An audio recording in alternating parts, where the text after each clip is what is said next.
Okay, evening everybody. We're with Chris after the 2-0 defeat by Horsham this evening. Disappointing result. We'll cover off the game at Kingstonian on Saturday as well. But first of all, disappointing. Shoe on the other foot today. We conceded the early goal, Chris, and we were up against it from then on, really. Yeah, we started slow. Made a couple of mistakes early doors. I mean, we could have gone a goal behind even earlier. So, case of turning the ball over cheap in a dangerous area. And really, when I look at the goals back, albeit briefly, I've just seen it.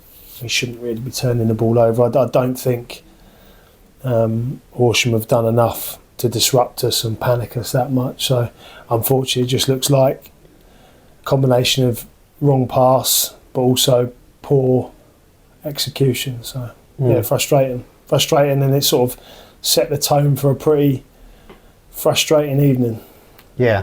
From then, obviously given them that goal, they were able to take up positions that made it much more difficult for us in terms of the depth they sat, and obviously that made it harder for John and Freddie and us filling that space. And obviously Adam looked like he was carrying an injury, maybe. He's that's why he come off at half time. So he's problem with his back. So, when not ideal sort of evening at all, really. So not only do you obviously lose the game, which is disappointing, but also losing Adam, who's so integral to what we do. So it's frustrating, really. But I mean that. They've sat off in a bit of a block, but similar really to the Kingstonian game in terms of, we've done some really good work in the week following the Kingstonian game, where I thought like we attacked some of these types of problems that we're going to face when teams do drop off. And I didn't think it was, I didn't think we found our way until 𝑽𝑰𝑬𝑾 come on. Yeah, who seemed to remember what we spoke about 2 weeks ago. So I think once we started to disrupt their forward line, which then is a bit of a chain of events. So once you disrupt their forward line and you break that line, then somebody has to come out from the next line, and it's like a domino effect, and that's how you work someone 1v1 or 2v1 higher up. And it was, as I said, it wasn't until 𝑽𝑰𝑬𝑾 come on that we started to do that. And by then, well, let's say that by then, I mean, we still got 3 or 4 unbelievable chances towards the end to make the score line closer. But to be honest, I thought, if I'm being brutally honest, I thought the back three were really poor. As I said, if you're not gonna, and I've made this clear, if you're not gonna pass the ball and make good decisions on the ball, you better make sure you win headers and you're decent in both boxes and you're keeping your man quiet. And they didn't do either tonight. So as great as they've been, and the plaudits they've rightly had, as I said, like in these interviews, we'll always give people a pat on the back and acknowledge it. I think it's also important that there's a bit of reality as well in terms of when things don't quite meet expectations. That's also highlighted as well. Yeah, because that was the interesting thing. We've dominated possession in games, but today there always seemed to be a Horsham body just between us and the ball, or that their positional sense seemed to be just that little bit sharper. Yeah, I just thought Horsham were probably a little bit too experienced for us, a little bit too. I mean, I know it's not very nice, it's very frustrating from our perspective, but just a bit too manly. So when we played it reminded me a little bit of the Canvey Island game in terms of they were very experienced. They've got a lot of quality on the pitch, very well organised players that have played hundreds of games at this level, and I just felt they played with real maturity and real nous, and they were streetwise and they knew how to disrupt the game. They played the game at their tempo.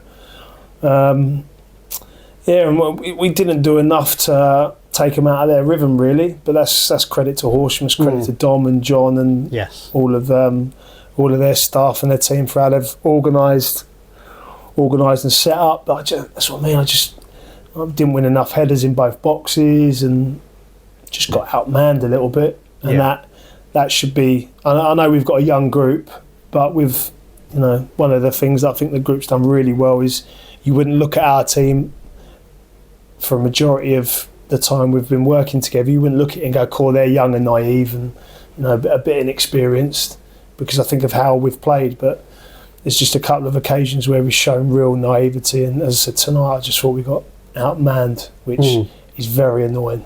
Which is very annoying. So yeah, but that's all part of the journey. Yeah, but a start for Jags Arena. He was in there. You say about being outmanned. He was in there doing a lot of work to try to make up the difference there. Yeah, I mean, especially when you lose Adam, it's difficult. But you know, Jag, it's his first start in forever, and as I said, he's not quite match fit yet. But because of the injuries to Tommy Fagg's not fit, Sam McCoy, because we seem to have just had this cluster of injuries, it's just meant that we've needed to put him in a little bit sooner than what we would have liked. He done all right. As I said, he's well short of what I believe his best level is, but I think he done all right. I think that's probably a reflection of the team's performance in general, that we're sort of talking about Jag being all right and one of the better players in amongst the pretty. And as I said, I thought he was average. He done all right, but as I said, that's more a reflection of how poor perhaps the rest of the team was. Yeah, I think from my point of view, second half, young Will came on. Obviously, you say JJ came on and played that deeper, almost like a deep midfield position in some ways. Well, that JJ, he initially started playing holding midfield, just a straight swap for Adam, and then so we needed to get another player in the forward line, so we ended up bringing Tommy Fagg on, putting him into the forward line, so we finished the game with 6 forwards basically, and then just meant JJ played a little bit deeper. So that was the changes really. But one thing that did seem to happen was that Freddie Legg got a bit more freedom in the second half, and I thought he had a good second half. He created both our real chances. He got good crosses in, and so that was one positive aspect of that second half. Well, he made up for the first half to an extent, because as I said, I didn't think he was great at the first half, but it was the second half. I just said that to him last 20 minutes. I thought he was really good, but again, it was because of the work that JJ was doing, because JJ was attracting their forward line or playing passes to move their forward line around. It then meant we could break their forward line, then their winger had to come out, which then freed up Leggy to then get 1v1 and at times 2v1, but it was more often not 1v1. But the problem was, before JJ came on, we were sort of playing the ball too early to Freddie, and now he's surrounded by 2 or 3 players. They can double up because we haven't pulled anyone towards the ball. So again, it was just a case of switching it along the back line. Every time we switch it, the furthest centre back of the back 3 just stepping onto almost like the shoulder of their forward line, and then playing the pass round, and then we can step and then it pulls someone else out. But as I said, it took an 18-year-old to come on to remember what we worked on less than 2 weeks ago. So that's frustrating. As I said, I get frustrated with stuff like that, because against Carshalton, we didn't expect them to do what they did. We hadn't worked on it a huge amount. Whereas now, since then, we've worked on it a lot. We had a feeling Horsham might do that, and yet we haven't made good decisions in the game. So I'm one of them. As I said, if it's a lack of preparation or you didn't see it coming, like with the Carshalton game, I sort of took a bit of responsibility for that, and credit to Carshalton, they caught us off guard. Whereas tonight, we had a feeling what would happen, and the players still haven't done it. So as I said, I don't mind 1 or 2 times, but if you start having to say the same thing 3 or 4 times, then it becomes a bit of an issue. So it's something for us to reflect on and take forward with us, basically. Yeah, and for all that, there was a literally a 2-minute period of the second half where Freddie got the cross in. Will, who'd taken a bit of a bang not long after he came on, had that headed chance, and then they scored from that quick taken free kick, and that for me, despite us not playing particularly well, that was where the game completely turned, I guess. Yeah, I mean, we have 3 or 4 shots inside the 6-yard box. I don't think we've hit the target, so that's frustrating. So as average as we were, and as well as Horsham played, I think we could have scored 4, but then also Horsham could have scored 4 or 5 as well. So, and the free kick just sums up the whole. I felt we were a little bit naive and showed our inexperience, because I've just watched it back. We've got one of the centre backs not even looking at the ball. We've got one of the midfield players who gave away the free kick, turned his back on the ball. We've got people walking away from it, and they've just spot and played, and it's a great finish from the zone. Yeah. But things like that shouldn't happen. Shouldn't have the chance. I say it's just experience or it's common sense. But just as I said, I thought that sort of illustrated the game in that. I agree with you. I think that moment was really key. But I thought that sort of moment in the game was almost like summed up the whole game in terms of Horsham. We're just a bit too cute, a bit too streetwise, a bit too manly for us, which is disappointing. Yeah, but nevertheless, to quickly cover off the game at Kingstonian on Saturday. Yeah, that was better. Obviously, a very different team you're playing there. Yeah, and again, they gave John more freedom. He took that freedom. A good first half, and then a solid second half at Kingstonian. Well, like Kingstonian were pretty similar, not so much shape, but in terms of approach, because they were a little bit deeper. But what we'd done on Saturday, and this is what makes tonight even more frustrating, is what we'd done on Saturday was like stepped with the ball, pulled people out, and then played the pass. So the first goal is a prime example. Ollie Black steps with the ball 15 yards, then somebody comes out, it then frees up John 1v1, he puts one in behind. So within the space of 3 or 4 days, we appear to have forgotten that's a good idea. But so that was one of the positives from Kingstonian. I mean, when we looked at this run of fixtures, actually, we felt that was one of the trickiest ones. We thought that was awkward because they were really awkward when we played them down here. And as I said, pre-match, I think they've got some good players. So, we deserved to win, but we knew it wasn't going to be straightforward, and it was exactly that, really. So, it was much better performances across the board in that game. Yeah, and that's probably the level we're at. You've got to think about where we're winning those you might call them a banana skin game. Yeah. But we've now got to step up to those games against the top teams. Well, is that the little gap we've got to bridge? Yeah, potentially. I mean, we obviously beat Chatham not too long ago. Yes. And hashtag. So there's teams around us we've beaten, but as I said today, I just think Horsham were just too cute for us and just too experienced, and they were relatively well organised, but we still could have scored 4 goals. Yeah, and it's just one of them. Like you sort of think, but again, like, Horsham deserved to win. They were the better side tonight,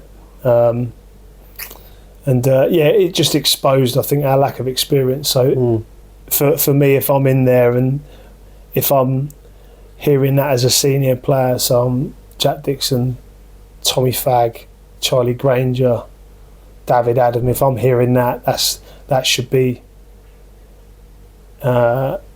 taken very negatively. Yes. Because what you don't want as an experienced player is to hear the manager say you've been outmanned a little bit, and if I was a younger player, I'd look at that and go, this is an opportunity for me to maybe step up and get hold of it. So experience is relative, isn't it? Like, you can play 500 games, but if you don't head the ball in both boxes, if you don't organise other people, if you don't do the ugly stuff, if you don't sort of help players communicate, if you don't apply those hundreds of games worth of experience where you make good decisions, and doesn't really matter, does it? No. Whereas if you're a younger player, like, as I said, I thought when JJ come on, played with real experience, was really measured, and I just said to him, and I said, if I was you, I would be knocking on my door now, because if I saw that as an 18-year-old, in terms of the centre backs in front of me that are playing ahead of me, I'd be going, well, I'm better than them two. Yeah. And he just looks like a good footballer. Yeah, JJ's great. And the thing is as well, we obviously make decisions and we definitely don't get them all right. And what I would say is sometimes players become better players when they're not playing. Yeah. So the last time JJ played, he was part of the team that beat Eastbourne Borough. So, as I said, he's got himself in a great position now to... he should be knocking on the door going, why aren't I playing? Because I thought tonight when he come on, he was miles better with the ball. And also... probably won more headers. Yes. Well, Fenlon, the centre forward, is a handful, and JJ sort of dealt with him pretty well. So that for me is the biggest positive that's come out of it, is that an 18-year-old seems to have shown a little bit more, probably a little bit more balls and a bit more character. Yeah. So it's a that's the overwhelming positive for us. No, that's good, isn't it? Okay, and a quick turnaround to Lewes on Saturday, another big game. What will you work on and talk about on Thursday when the lads are in, because of where we are and what's coming? Just more of the same, really. Like, just got to keep attacking each game as it comes. I mean, we're still in the playoffs. Like, we're still in a position to compete for 3 potential prizes. I mean, we've got just over 10, 11 weeks of season left, and we're in a cup semi-final, we're in a cup quarter-final, we're in the playoffs. Yeah, so it's not bad, is it? It's all right. Like, when you think of that, in terms of this time of year, that you're potentially competing for three prizes, that's a real positive. Yeah. But what we won't we won't let it drift, though. I'm not one of them. I think that's why very rarely, I think, touch wood, I've only ever lost 2 games in a row twice as a manager. So we're quite conscious of keeping on top of it. And, yes. We'd like to nip things in the bud early. So we will go over this game thoroughly.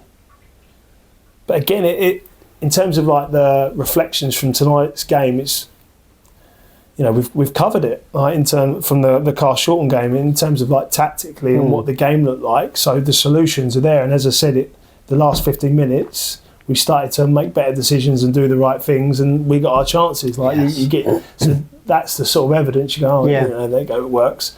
So the players know what they needed to do, but my big thing is I didn't like that we started slow. There was a couple of mistakes and our body language went a little bit. Yes. And then we looked a bit, feeling sorry for ourselves. I'm like, nah, that doesn't happen. That cannot happen. We cannot feel sorry for ourselves. And I've made it clear that if, the crowds are only going to get bigger, the expectations are only going to get higher. Like, all the time I'm here, the owners of the club, we want to push things forward. We want to move the club in a positive direction. That supporter base will only grow because it's it's such a monster of a supporter base. So if you can't cope with making one mistake, and we are going to find ourselves behind the good teams, aren't we? It's going to happen. If we can't cope with that, like, you made a mistake, it's resulted in a goal. Like, react, like, have a bit about you. Like, don't fold. Don't feel sorry for yourself, because that's not a Hastings United player. And that was the big thing that coming out tonight, was when JJ come on there, his chest was out. He's all right. I'm gonna try and work our way back into it. Freddie Legg, as I said, was poor first half, but responded really well second half. Yeah. Jack Dixon, you saw tonight, doesn't stop working, doesn't stop running, keeps fighting. David, like, that's the big thing. So for me, it's more the ball's in 1 or 2 individuals caught in there, in terms of, well, how are you going to respond now? Because we have played poorly tonight. We have been beat. Deserved to get beat. We've made a couple of mistakes. Well, there's only going to be a bigger crowd there on Saturday. Yeah, for sure. It's only going to So the expectations are only going to increase. So there's an opportunity there for some, and the reality is some will be able to cope with it and some won't. So yeah. Well, we look forward to that. Yeah, definitely. And just before we close, obviously lots of people are going to ask about Tom Chalmers. Yeah. So came down, a great header actually, and he came down from a long way up. So how is he? Not sure. Yeah. Not sure. Not sure. He's the best way. His knee's swollen up at the minute, so we can't make any 100% call on it. We need to wait for the swelling to go down. Then our physio will look at it tomorrow night, and then we can go from there. Really, but such a big blow as well. That's such a big blow. Yeah. But again, like we said it in the changing room a couple of weeks ago. We've got a big couple of months ahead of us. We're going to need everyone. Yeah. So those players that aren't in the side, sit tight, make sure you're ready, like JJ's done tonight. Yeah. Because we're going to need everyone. And obviously TC getting injured is a big blow, and touch wood, it's a couple of weeks and then we can get him back into the side. But it's an opportunity for somebody else to take it. And as I said, we've made changes tonight, and the players that come in didn't take it. So perhaps they might get another opportunity on Saturday. Who knows? Faggy getting back on the pitch is a massive bonus for us. Yeah, for sure. So he can't come back quick enough. So, TC will know definitely, or we'll have a better idea next week or so. Okay. Well, we wish him all the best, and definitely. Yeah, we all hope that turns out, for the good. Yeah, absolutely. And, we look forward to Saturday. So it's a setback, but we're still there, aren't we? Oh, 100%. Yeah, definitely. Brilliant. Cheers, Thank you so much for spending your time. Pleasure. Thank you.